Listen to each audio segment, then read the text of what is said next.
When someone's affected by cancer, of course, there are many things they have to deal with, but work is a very important one. It's really, really lovely to have support, and it does get the best out of you. Being able to talk to my work colleagues had a huge impact, I think, on my recovery. Last year I noticed a lump on my breast, and I didn't think it would be cancer because I was only 30. And when I found out it was cancer, it was horrible. It was overwhelming, and to go to work the day after I was diagnosed and tell my boss was really, really hard. I couldn't even say the word cancer. When an employee approaches either a line manager or an employer to let them know that they've been diagnosed with cancer, in those kind of circumstances it's important for managers and employers to remain sensitive to their needs and feelings. It's really important to find a place where they're going to feel safe and not to be interrupted, because this is something which may bring up a lot of emotion in them as they start to tell the news. I imagine the first thing you might want to say is, how much time do you have to have off? And maybe some of those questions have to just kind of be held back for a little bit to give the person enough time to say, this is what I know.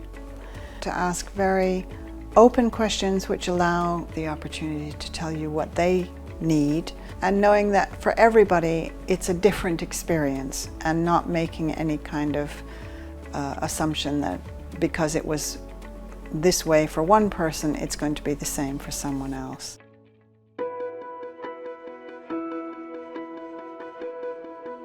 I rang my boss on the Friday morning and told him that I'd got the results of the colonoscopy and they had found something. He said he was sorry to hear that, and asked me if anyone else in the office asked about how I got on, whether he should tell them or not. I was quite pleased actually that he had, because it saved me having to tell everyone on Monday. There needs to be a discussion to ensure that they're both very clear about what levels of confidentiality need to be maintained. Often in the early stages of cancer diagnosis, people aren't really very clear about what's going to happen and what the prognosis is, so they may want to keep the news to as few people as possible. My colleagues found out a few weeks after I was diagnosed, because I wanted a little bit of time first to come to grips with what was happening. It's really important that the employer is led by the employee as to how the colleagues are told about their diagnosis. It could be that it's one-to-one with the person with cancer themselves. If they're not there, it means that questions like, what does this mean for my job? Am I going to have more work? Am I going to have to pick up all their work as well as my own? Can be dealt with in a sensitive sort of way. If the person affected by the cancer diagnosis chooses to share the information with their colleagues and peer group and other managers in the organisation, that really can be extremely helpful throughout their cancer journey.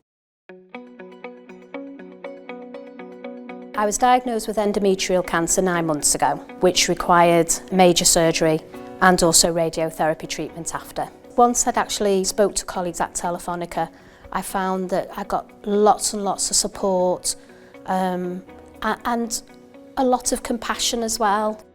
When I've been at home, they've called me to check I'm okay, and I just feel as though I'm cocooned by them. The thing about cancer is that it comes with a lot of uncertainty, so things can change from day to day or week to week. One thing you might suggest is a regular meeting or phone call or email. Those kind of regular communications will make sure that everybody knows what is happening. If I hadn't seen someone for a day or two, they would ring me at home and say, you know, just wondered how you were, just wanted to catch up. So there was a lot of emotional support, I would say. It may be that the person affected by cancer would actually prefer to speak to a third party rather than their line manager or employer. It would be a good idea often to nominate someone else who can be a kind of go-between so that they don't actually have to face having a really difficult conversation in what are already very difficult circumstances for them. And it's important that good communication continues all the way through their absence from work.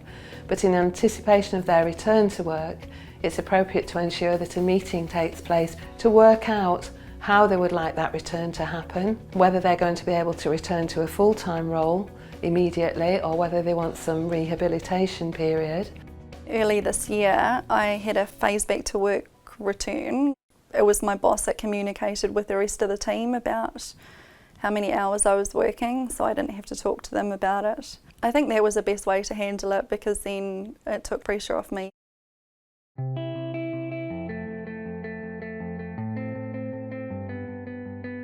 There were no plans about how I was going to keep in touch or they were going to keep in touch with me or how work was managed. I had the conversation with the senior QS that I'd be out for 6 months and that was as far as it went. It was almost a, well, you go and do whatever you need to do with your chemo and we'll do whatever we need to do. But there were no plans, there was no conversation, no weekly, no monthly conversation with me at all. I was just left out of it completely. I'd gone. I'd disappeared almost and didn't exist anymore in that office, if you like, which is a horrible experience because I'm already in a situation that's isolating enough. It's really important that those lines of communication are kept open and you'll be able to think about with the employee what's the best support that you can give both to the employee but also to the organisation. The company I work for has been really supportive. On a corporate level, they've done everything that they can for me, but there's been a mixture of whether I can talk to colleagues about cancer. Some people would avoid me and look away, and one person in particular hasn't even spoken to me since I was diagnosed last year. It's quite upsetting because you want to talk to them about it. It's just really horrible to be avoided. And it may be that you're quite anxious about saying the right or wrong thing. So a simple question like, how are you? And then hearing whether you get a full answer or a just, I'm fine. A full answer will give you an indication that maybe they're quite happy to have a chance to explain what's going on. There's one or two that perhaps feel a little bit awkward, and that's understandable because they're not sure of how you're going to react as a person. But the majority are really, really open. You know, I get text messages off them when I've been going for my treatments, how are you? And just those few words make a real big difference. Went back out on the building sites and a group of lads that saw me went, can't be that serious, you didn't die. Actually, I was at 6'2", a stone and a half lighter, completely bald, but apparently that wasn't that serious. On receiving a cancer diagnosis, for some people the most important thing they can do is just concentrate on that and be out of the workplace. For others, remaining in the workplace is so important. It gives them a sense of structure and a sense of normality. And the more their colleagues and managers rally around them, that can only add to their progress. I think a lot of people think that I'm milking the whole cancer story. I do want to be working 100%, but I don't want to compromise my recovery. When people get frustrated with me, I want to let them know that I'm trying the best I can, but I need their help as well. No one made me feel alienated. They all treated me basically as they'd always treated me.